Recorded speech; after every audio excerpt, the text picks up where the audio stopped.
chers amis, je suis vraiment confuse.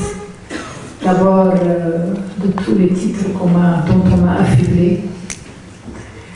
Et puis, extrêmement reconnaissante de votre présence.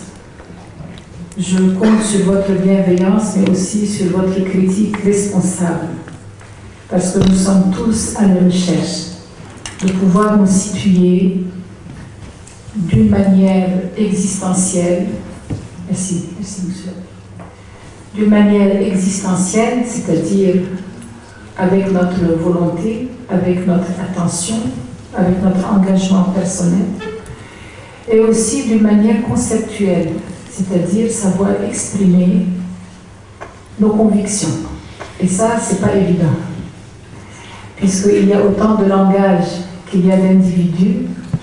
Donc, nous courons tous le risque de malentendus. Mais ces malentendus, s'ils sont vécus dans une ouverture à l'autre, et je dirais dans une ouverture aimante à l'autre, quel qu'il soit, le malentendu va toujours déboucher vers une connaissance plus profonde, qui va sauter du concept qui est abstrait à la personne qui est concrète. Et donc ça devient une sorte de complicité et de fraternité. Et alors ça peut devenir un projet commun. Et ça peut donner beaucoup de lumière dans notre vie, parce que notre vie, subitement, elle acquiert un sens. Et chers amis, j'ai toujours constaté, depuis le temps où le Seigneur est venu parler à mon cœur, qui était dans les ténèbres, j'ai eu le temps, depuis l'âge de 18 ans, j'ai eu le temps d'observer par le cœur l'humanité dont je fais partie, j'espère. Et j'ai beaucoup travaillé sur les dérives du mental. Vous allez me dire que je viens faire le mental avec la Syrie. Je crois que dans le titre de Monsieur l'abbé, il parle de barbarie, la barbarie qui vient.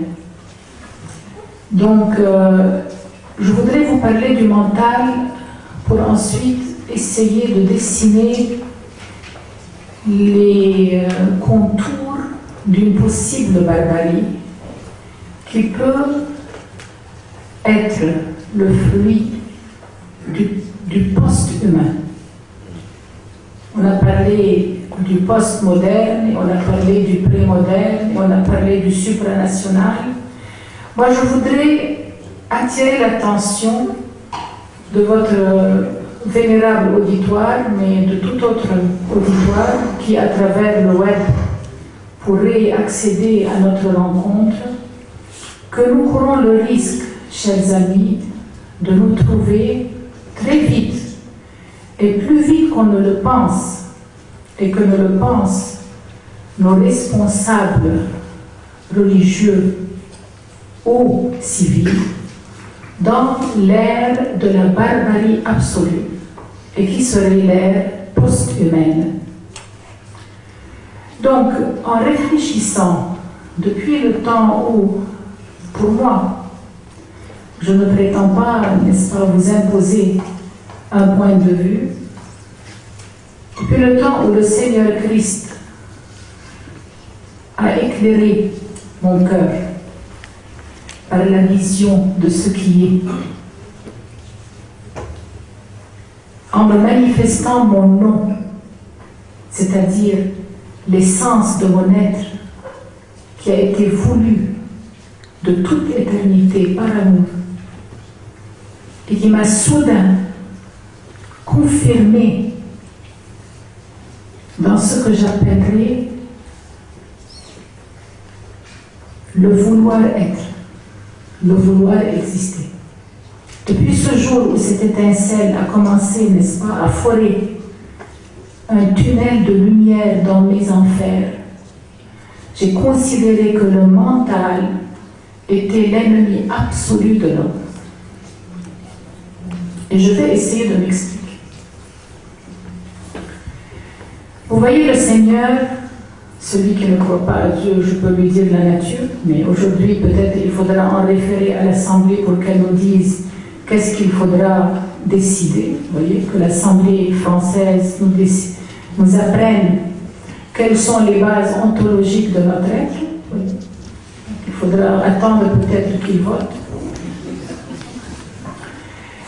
Donc,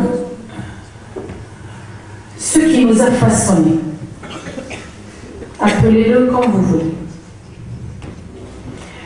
a su comment nous façonner. Et il a fait de nous une hiérarchie.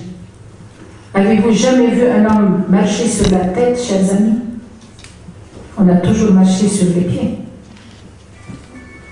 Ça veut dire que sans qu'on nous verse, sans qu'on nous présente de grosses élucubrations, nous savons marcher sur nos pieds.